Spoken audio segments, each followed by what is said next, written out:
about the bells. I hadn't done bell choir since 1994. And I thought, okay. So anyhow, Jamie.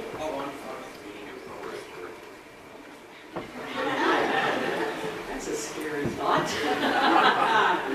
So anyhow, I hadn't done the bells since 1995, 94. And that was 17 years that I spent at Chesapeake Middle School. Well, times have changed, people have changed, but the bells haven't. Back in February, when we first got together, this is what it sounded like.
Better than what they really sounded like. We had a little bit of fun with that, but this is what it sounds like today.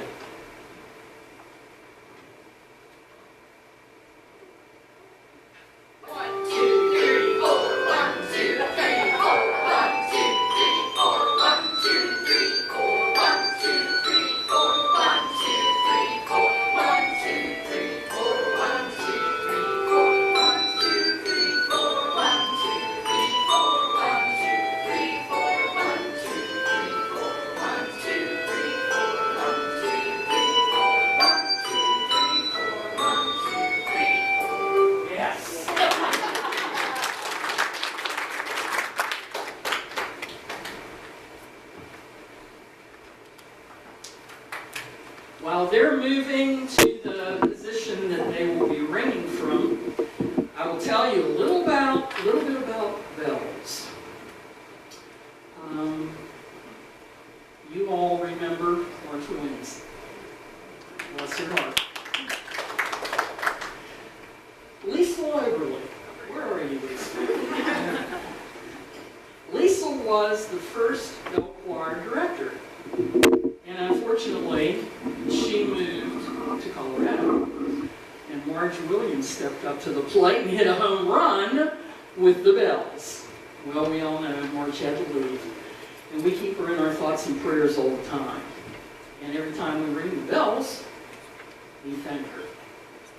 And Lisa. Our first number will be Amazing Grace. And this is a poem, I didn't know that until researching, that was written by the English poet John Newton in 1779. It's been associated with more than 20 different melodies.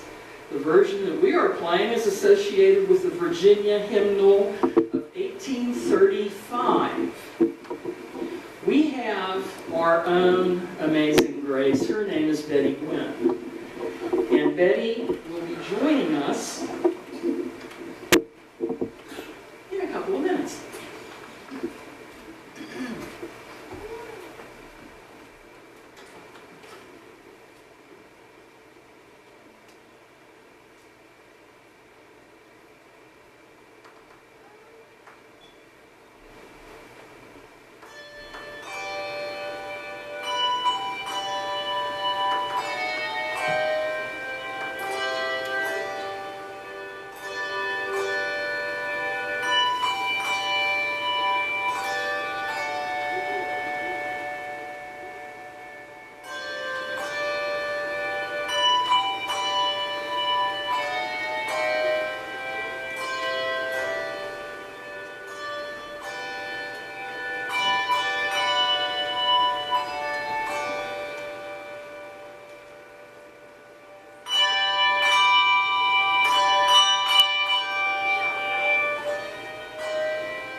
Some of you may be wondering how in the world these small bells came to be. Well, it was in the early centuries that they had bell towers by churches, not included in churches. And they housed anywhere from 1 to 70 bells. And the people that rang them, they had these huge long ropes, and they bounced up and down as they rang. Well, bad weather, heat, snow, and the neighborhood listening led them to, we've got to do something different. How would you like to have these gals and guys out in the street practicing? Oh, that'd be wicked. Anyhow, in the 16th and 17th centuries, these smaller bells were remade, and they brought them in to the churches, sat around very large tables, sat and rang, and then that prepared them for still ringing in the bell tower. Alrighty, our next number, I'm going to have your pianist, Dana Brillhart, tell you about it. Dana? Our next song is Through the Eyes of Love, which is the theme of Ice Castles. It was written in 1978 by Marvin Hamlisch and Carol Bayer Sager, and it was sung by Melissa Manchester. The song is featured during the climax of the film when Lexi ice skates to it in the first competition after she had become blind during a skating accident. The lyrics refer to the recovery of the will to fulfill her dreams. And with the help of her boyfriend, she was able to do that. Her blindness, she's able to overcome her troubles, looking through the eyes of love.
since I've had one of these in my hand. Is it on?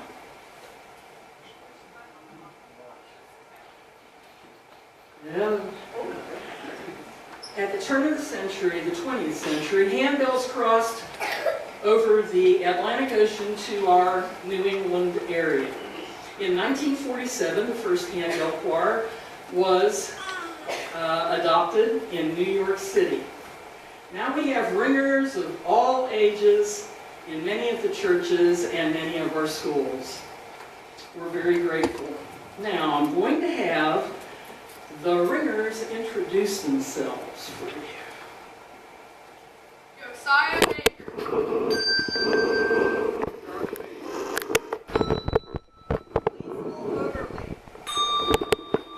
Betty Glenn.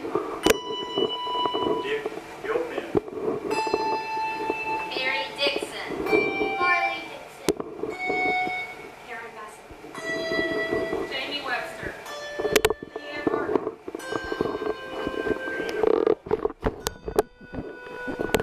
Cindy's husband.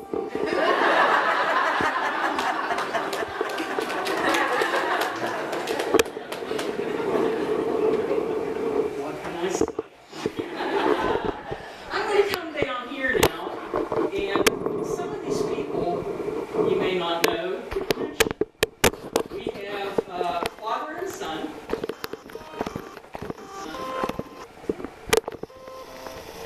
Josiah, him too. Alrighty. Lisa Oberly and I go back quite a few years. She was the ringer that I had in school. Love her dearly, and I'm so thankful that we're getting to do this together again. Betty Gwen, I did not know until we began bell choir. Come to find out, I know a whole lot of her family. So this has been a really nice connection. Oh my. It's the Three Stooges. No, I'm kidding. We have a grandpa.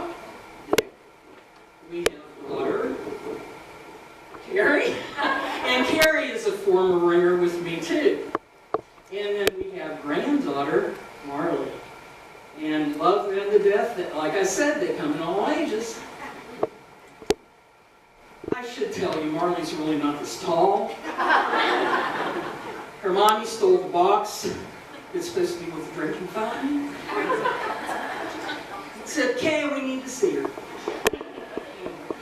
Moving along, Karen Musser. Karen and I go back to 1978. We both started teaching together at Chesapeake, and the building was your community center. It was Old East Elementary. And we became instant friends. Karen, it's a blessing having you in my life. Jamie! Jamie's another former ringer. And her mom is Reva Noble, for those that you don't know. Reva was here for every single rehearsal. We always had one or two that couldn't be here, and Reva knows all the music for everybody. But she is performing her trumpet at another place today. So Reva sends her love. We love her as we do her daughter Jamie. Now, moving on, Leanne Martin. I did not know her. Trying to make a connection here and there. I taught for 29 years in Chesapeake. But we finally figured it out. She is a bell ringer. She doesn't read music. And I had your youngest son, Keith, in school. One of the 14 million children. So Leanne doesn't read music, which brings me to my next point. Would you please raise your hand if you do not read music?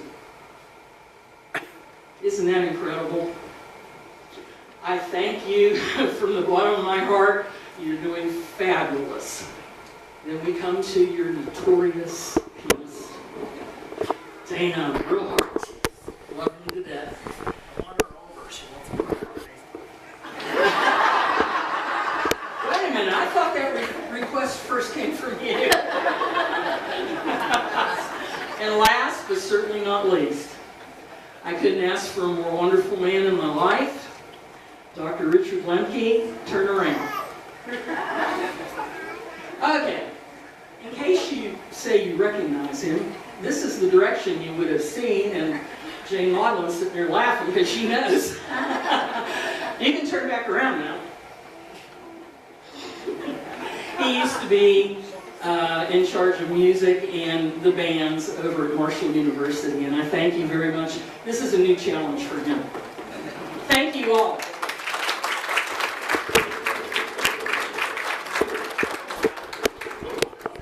We would like to thank you.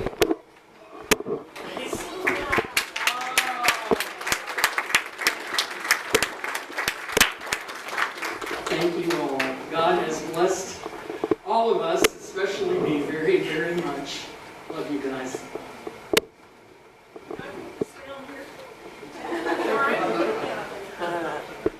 That's my first flyer of the season, and I will treasure it.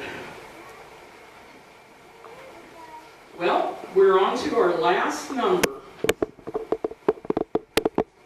And with this number, we're going to do something called a tower swing.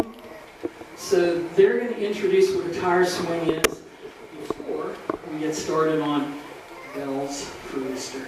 Thank you very much for having us.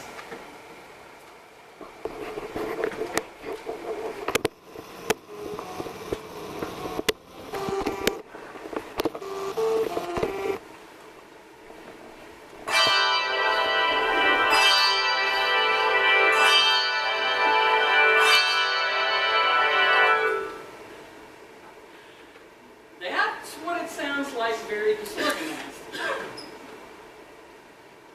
I keep forgetting. That's what it sounds like, and it's very disorganized. We have people called composers that write the music to make it sound like this.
Love you guys, really, really did. As I said, I thought all that was a long time ago.